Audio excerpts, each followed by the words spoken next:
Good morning, everybody on YouTube land. Just showing you my setup I've got here. Here's the Goodcraft 750 watt wind turbine.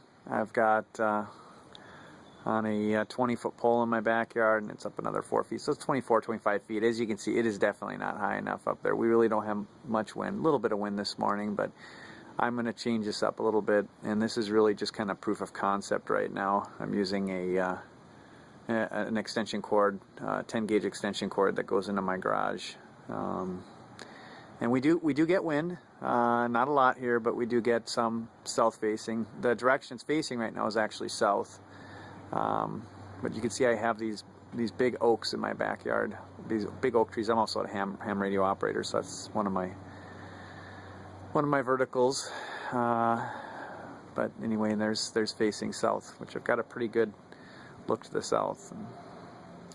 Amateur radio tower goes up.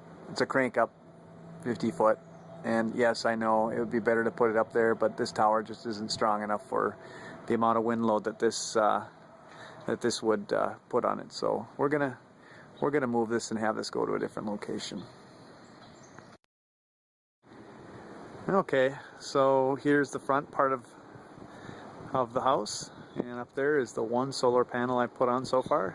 This is the south side face of the garage. As you can see, I can get quite a few panels up here, and it's not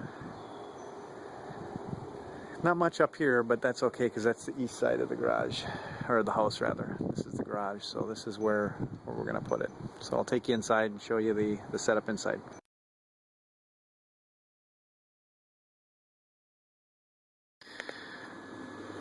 Okay, and here we are in the garage. As you can see, the setup here, I've got next to my freezer, I got two deep cycle batteries, number 4 cable. One's THWN, one's THHN. There I've got a negative bus bar, and then it's a 100 amp fusible link, or actually just a fuse, 100 amp fuse. And then there's the positive 12 volt bus bar, and then we've got start from the top here. That's my tie-in from the one solar panel I've got currently coming into a box I got from work they were recycling. This is where I'm going to have this is going to be my solar junction box where all the solar panels come into.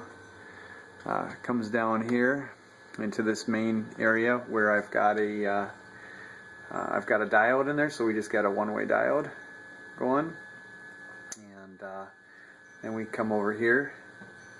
That's both the solar and the wind turbine ammeter.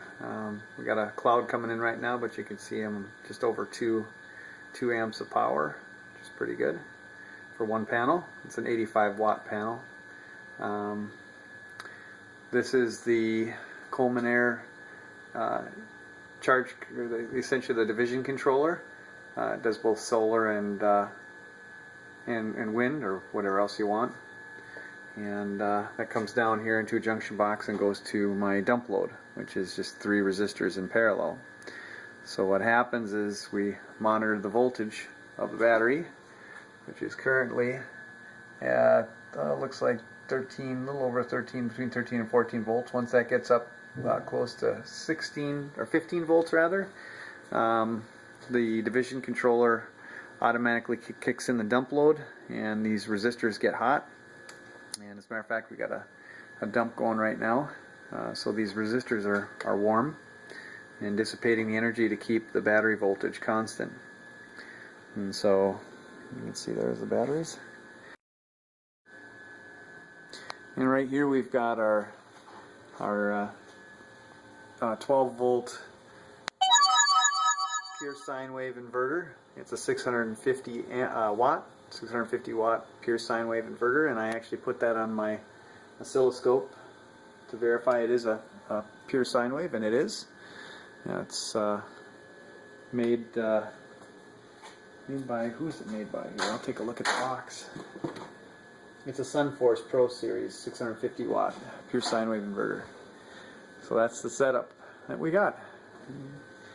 And we got sun coming out now, and Oh, we jumped down a little cloud. It's amazing when you get a cloud how much it can change. So we're going up 4 amps and 4.5 amps. Oh, there's a cloud. Now we're going to jump up.